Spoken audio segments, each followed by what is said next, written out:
Since its launch in 2010, Uber's app that lets you order a cab from your smartphone has expanded into more than 100 cities worldwide. The company is now planning an IPO that could see it valued between 12 and 17 billion.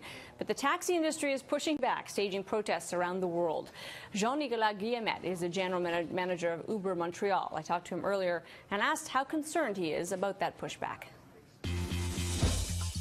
You know, Uber is a technology company, and it's a disruptive technology. So when we enter markets, sometimes it creates some fear or at least question from the regulators and also from the population. So we always make sure to sit down and explain exactly what to do. And when we are able to do this, people all agree that it's a great innovation for cities. So if we take Montreal, for example, you know, we are in discussion with the regulators, Bureau du Taxi, and also the city to find ways to partner together and to give the opportunity to Uber to continue to offer a service to the population.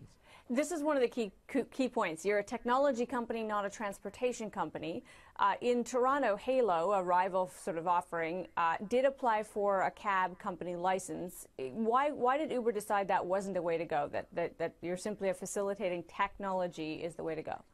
Yeah, so I cannot comment for what our competitor decide to do, but what I can say, it's what we bring, it's technology to an industry that didn't have any innovation over the last 60 years. You know, the last time the law was written in 2001, actually.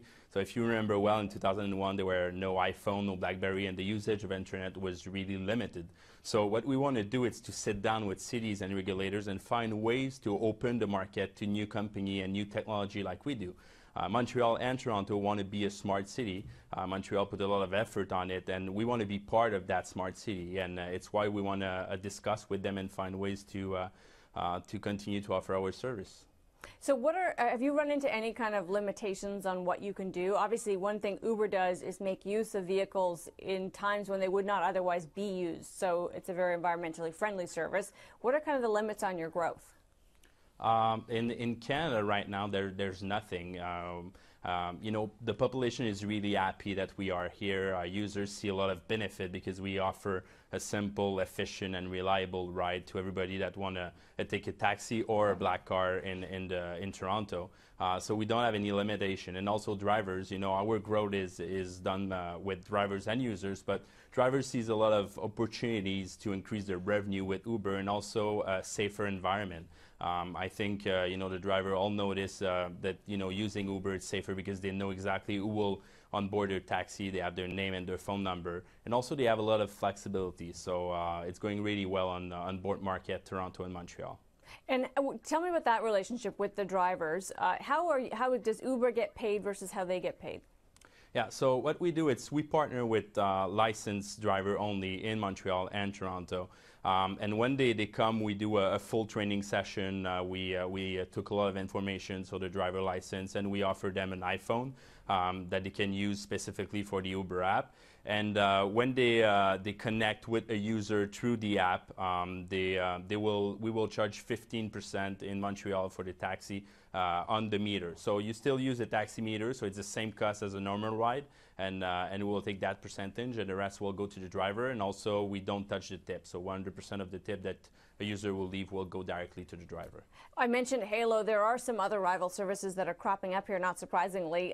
Does Uber worry about that it's obviously not only the customer you're competing for, but also the pool of available drivers?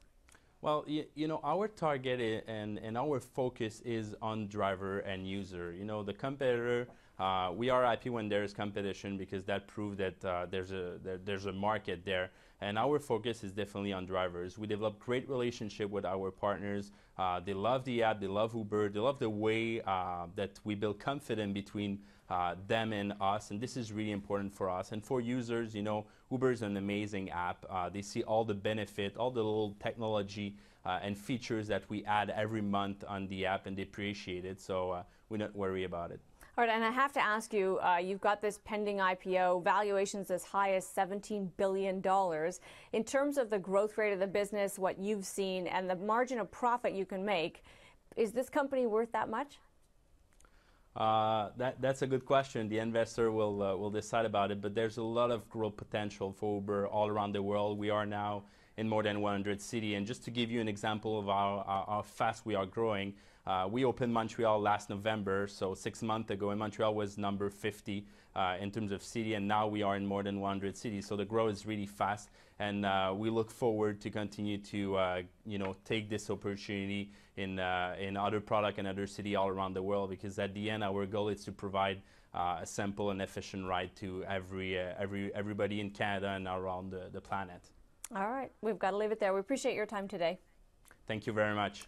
Jean-Nicolas Guillemette is General Manager of Uber Montreal.